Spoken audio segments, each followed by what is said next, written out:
ဒီကိုရလုံးဝမင်္ဂလာပါဗျာနော်မနေ့ကဆိုလို့ရှိရင်ကျွန်တော်ဒါပရီးမီယာလိပွဲကြီးနော်ဒါကျွန်တော်ပရီးမီယာလိရေဒါမန်စီးတီးပွဲနဲ့အက်စတိုဗီလာပွဲကိုကျွန်တော်ကဒါမန်စီးတီးဘော်ဒီနဲ့အက်စတိုဗီလာဘော်ဒီပေးခဲ့တယ်နော်ဒါဟိုနှစ်ပွဲလုံးတော့ဒါဇုံရသွားတယ်ဗျာနော်ဒါဘော်ဒီနှစ်ခုလုံးရသွားတယ်ဒီနေ့မှာတော့ကျွန်တော်တို့ဒါပွဲကတော့တိတ်မရှိဘူးဗျာနော်ပွဲနဲ့တဲ့ကနေမှာကျွန်တော်ဒါပရီးမီယာလိလက်ကျန်ဒါအာဆင်နယ်ပွဲကြံမယ်ကျွန်တော်ဒါဘရန်ဖို့နဲ့အာဆင်နယ်နဲ့ပွဲကြံမယ်ပြီးရင်ဒါစပိန်ကတ်ပွဲရေနော်ကျွန်တော်နှစ်ပွဲတင်ဆက်ပြီးတော့မှာဗျာနော်ဒီနေ့ကျွန်တော်တို့ပရီးမီယာလိလက်ကျန်တာဘရန်ဖို့နဲ့အာဆင်နယ်နဲ့ပွဲဆိုရင်เนาะကျွန်တော်တို့နှစ်သင်းလုံးကဒါလက်ရှိမှာဆိုလို့ရှိရင်အာဆင်နယ်ဒီတပွဲရောနဲ့အဆင့်56မှတ်နဲ့အဆင့်1ကနေပြီးပြေးနေတယ်ကျွန်တော်ဒုတိယနေရာမန်စီးတီးနဲ့3မှတ်ပဲကွာတော့တယ်ဗျာเนาะဒီပွဲသာအာဆင်နယ်မနိုင်ခဲ့ဘူးဆိုလို့ရှိရင်ကျွန်တော်တို့ဒါဒုတိယနေရာမန်စီးတီးကတောက်လျှောက်လိုက်ပြီးတော့ဖိတော့မှာဆိုတော့အာဆင်နယ်နဲ့ဒီနေ့ပွဲမှာမနိုင်လို့လုံးဝမရပါဘူးမနိုင်လို့ရှိရင် pressure တော်တော်များသွားမှာဗျာเนาะပြီးလို့ရှိရင်လည်းပရီးမီယာလိပို့ပြီးတော့ကြည့်ကောင်းလာမယ်လို့ထင်တယ်အဲ့တော့ကျွန်တော်တို့ဒါ Brentford ကိုကြည့်မယ် Brentford ကလည်းလက်ရှိကျွန်တော်တို့ဒါအဆင့်9မှာရှိနေပြီးတော့เนาะ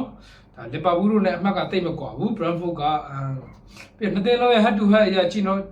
head to head ရကြည့်မယ်ဆိုလို့ရှိရင်လည်း Brentford ကအိမ်ခွင်းမှာဆိုရင် Arsenal ကိုတော့မနိုင်ခဲ့ဘူးဒီနောက်ဆုံး3ပွဲလောက်မှာဆိုရင်တော့မနိုင်ခဲ့ဘူးဗျာเนาะ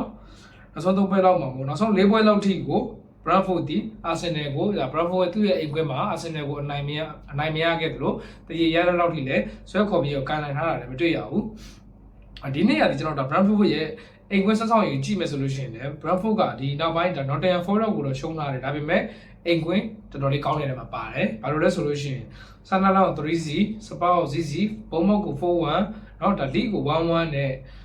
Burnley ကိုလည်း 3-1 เนาะဒါဟိုအိမ်ခွင်းတော်တော်လေးကောင်းနေတယ်မှာပါတယ်နိုင်မနိုင်လို့ရှိရင်တေလောက်ထိခံပြီးတော့ကစားထားတာကိုတွေ့ရပြန်เนาะဒါပေမဲ့ဒီနောက်ပိုင်းပွဲမှာတော့ဒါ Nottingham Forest ကိုတော့ဒါအိမ်ခွင်းမှာရှုံးနေထားတယ်ပြီးလို့ရှိရင်တော့ကျွန်တော်ဒါခြေစွမ်းလေးကတော့ပြန်မှန်လာတယ်ဗျာเนาะပိုကောင်းလာတယ်ဗီလာကိုလည်းဒါနိုင်ထားတယ်ကျွန်တော်တို့ Newcastle ကိုလည်းပြန်နိုင်ထားတယ်ဗျာเนาะဒါနောက်ဆုံးနှစ်ပွဲလောက်တည်းကိုအဲ့တော့ Arsenal တင်းရဲ့လက်ရှိကျွန်တော်တို့ဒါဒီနေ့ Brentford နဲ့ပွဲမှာ Arsenal တင်းရဲ့လူ line up ကိုကျွန်တော်ဆက်ကြည့်အောင်เนาะဘယ်လိုပုံစံနဲ့ပွဲထွက်လာမလဲဆက်ကြည့်အောင်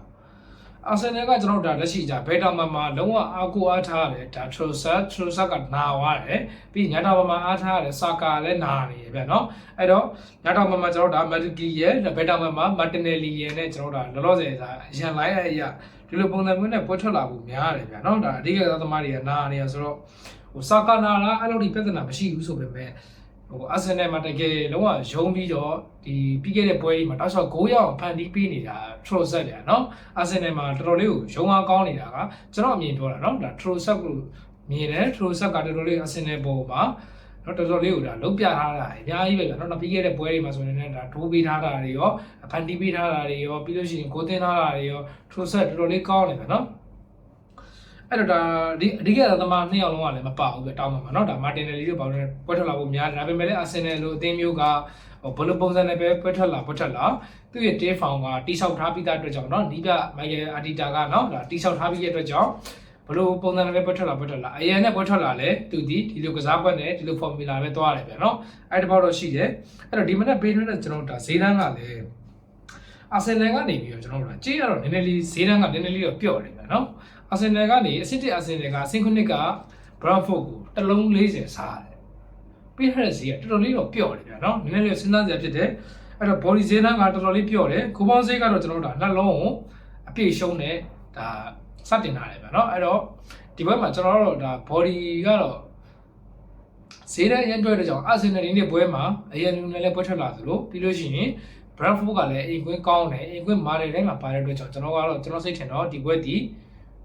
ကိုအောက်ဖို့လည်းများတယ်ဗျာနော်ကိုအောက်ဖို့လည်းများနိုင်တယ်လို့ပြီးလို့ရှိရင်အာဆင်နယ်ကိုပြတ်နိုင်ဖို့မလွယ်ဘူးဗျနော်အလုံးစုံဒီပေးထားတဲ့ဈေးတန်းရောလက်ရှိ line ထွက်လာမဲ့ table line အရာရောဆိုလို့ရှိရင်အာဆင်နယ်ဒီနေ့ပွဲမှာအလုံးစုံနိုင် 1-2-1 တပေါင်းနဲ့ကတ်နိုင်ဖို့ပဲများတယ်ဗျနော် Brentford ကလည်းအိမ်ခွင်းမှာကိုပြန်ရထားတာပွဲရတော်တော်များတယ်ဗျနော်ဟိုပြိုင်မဲ့အသင်းကိုကိုပြန်ရထားနိုင်တယ်ဆိုတော့ဒီနေ့ပွဲကအာဆင်နယ်နိုင်ခဲ့မယ်ဆိုရင်တော့မ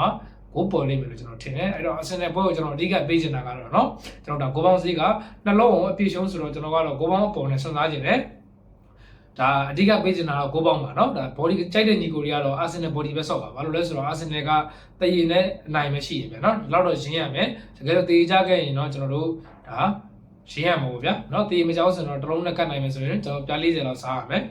ဟုတ်ပြီနောက်ထပ်တစ်ပွဲကကျွန်တော်တို့ဒါ စပိန်နော်စပိန်ကိုပါဒယ်ရီဆီမီဖိုင်နယ်ဗျာနော်ဆီမီဖိုင်နယ်ပွဲတော်တော်လေးကိုကြည့်ကောင်းမဲ့ပွဲဒါကအက်တလက်တီကိုမက်ဒရစ်နဲ့ကျွန်တော်ဒါဘာစီလိုနာရဲ့ပွဲစဉ်ဖြစ်နေဗျာနော်လက်ရှိနှစ်သင်းလုံးရဲ့ line up ကိုကျွန်တော်ကြည့်မယ်ဆိုလို့ရှိရင်လည်းဒါတီကိုကဒါလက်ရှိတိုက်စစ်မှာခြေစမ်းပြနေတဲ့ Everest တို့ဒါ Simi 1တို့နဲ့ဒါပွဲထွက်လာဖို့များတယ်ဒါကွင်းလည်မှာဆိုကိုကီရှိမယ် Christmas ရှိမယ်နော်ကျွန်တော်ဒီဘာစီလိုနာဘက်ကြည့်မယ်ဆိုလို့ရှိရင်လည်းဒါ Ramel တို့ Ferran Torres တို့နော်ဒါဒီ Frankie De Jong တို့နဲ့ပွဲထွက်လာဖို့များတယ်ဗျာနော်Patri တို့ Rafinha တို့ကတော့နာနေတယ်ဒါဘာစီလိုနာဘက်မှာဆိုလို့ရှိရင်တော့နော်နှစ်သင်းလုံးရဲ့ head to head ရကြည့်မယ်ဆိုလို့ရှိရင်တော့ကျွန်တော်ဒီနောက်ပိုင်းပွဲတွေမှာဆိုလို့ရှိရင်တီကိုအင်ကွဲမှာဆိုရင်ဘာစီလိုနာကအမြဲတမ်းအသာစီးရထားတာတော့တွေ့ရတယ်နော်တီကိုအင်ကွဲမှာဘာစီလိုနာကဒါပြိုင်ပွဲစုံမှာအမြဲတမ်းအသာစီးရထားတာတော့တွေ့ရတယ်အဲတော့တီကိုရဲ့ကျွန်တော်တို့ကိုပါစပိန်ကရဲ့စားဆောင်ယူကြည့်မယ်ဆိုလို့ရှိရင်ကိုတီကိုကကျွန်တော်စိတ်နေနော်ဟိုဘယ်လိုပြောမလဲတော့လာလီဂါမှာဆိုလို့ရှိရင်လက်ရှိဘာစီလိုနာကအဆင့်1တီကိုကအဆင့်3ရီရဲ့အဆင့်2ဆိုတော့ဘာစီလိုနာဒီအဓိကပြတ်မှတ်ထားတာကလာလီဂါဖလားဖြစ်တယ်တီကိုအခုလက်အက်တလက်တီကိုရဲ့ပြတ်မှတ်ထားတာဒီစပိန်ကဖြစ်ဖို့များတယ်ဗျာနော်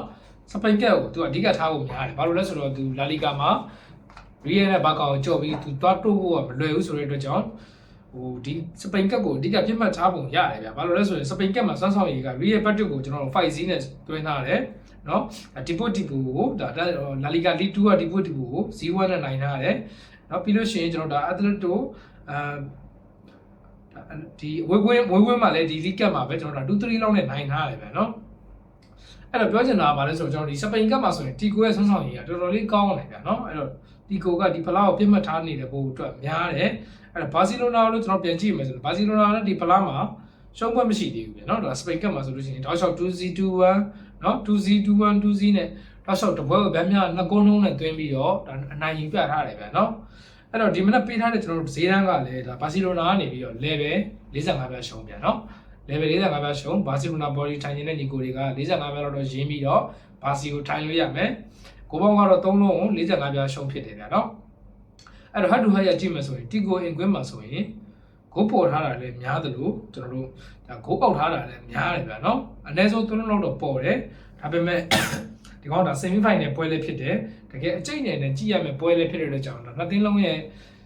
ဟိုလက်ရှိချိန်ဆွဲရအောင်ဆိုလို့ရှိရင်ဒီဘက်ကကိုပေါင်းပေါ်နိုင်ခြင်းများတယ်ဗျာနော်ကိုပေါင်းပေါ်နိုင်ခြင်းများတယ် semi final ပွဲစဉ်နဲ့ဖြစ်တဲ့အတွက်ကြောင့်ကျွန်တော်ကတော့ဒီဘာစီလိုနာပွဲကို3-45ပြရှုံးနဲ့45ပြလောက်ရင်းပြီးတော့ကျွန်တော်ကိုပေါင်းအပေါ်ပဲကျွန်တော်စွန့်စားကြည့်ခြင်းနဲ့ body ကစားခြင်းနဲ့ညီကိုတွေကတော့လက်ရှိသူပေးထားတဲ့ဈေးလေးရဆိုလို့ရှိရင်ဘာစီလိုနာက level 45ပြရှုံးဆိုတော့ကျွန်တော်ကတော့ဒါဟိုတီကို body နဲ့ပဲစွန့်စားကြည့်ခြင်းတယ်ဗျာနော်မိနစ်90အတွင်းကိုတီကိုသေလောက်ထိခံကန်နိုင်မယ်လို့ထင်တယ်တွက်စမှုတွေမှာတော့ဘာကာတာထားတယ်ဒါပေမဲ့ပေးထားတဲ့ဈေးတန်းရဆိုရင်တိတ်မကြိုက်ချင်ဘူးအဲ့တော့ကျွန်တော်တီကို body ကိုကျွန်တော်ပိုကြိုက်တယ်ဗျာနော်ကဲဒီနေ့ကျွန်တော်နှစ်ပွဲရွေးချယ်ပေးခဲ့တယ်နော်ဒါနှစ်ပွဲကကျွန်တော်အာဆင်နယ်ပွဲကိုအာဆင်နယ် body ရဲ့ကိုပေါင်းအပေါ်ရဲ့ကျွန်တော်ရွေးချယ်ပေးခဲ့တယ်ဘာစီလိုနာပွဲကိုတော့တီကို body ရဲ့ကိုပေါင်းအပေါ်ရဲ့ရွေးချယ်ပေးခဲ့တယ်ဗျာနော်ဒီကိုတွေအကြိုက်တူမှာဆော့ပါအကြိုက်မတူဆိုဘက်ကံမှာကျန်တဲ့ပွဲတွေရောကျွန်တော်ဒါမောင်းကတ်ကြီးတပွဲကောင်းနေဖြစ် channel ထဲမှာပဲတင်ပေးတယ်ဗျာနော်အားလုံးကျေးဇူးတင်ပါတယ်ဒီနေ့တော့တော့ပါပဲဗျာ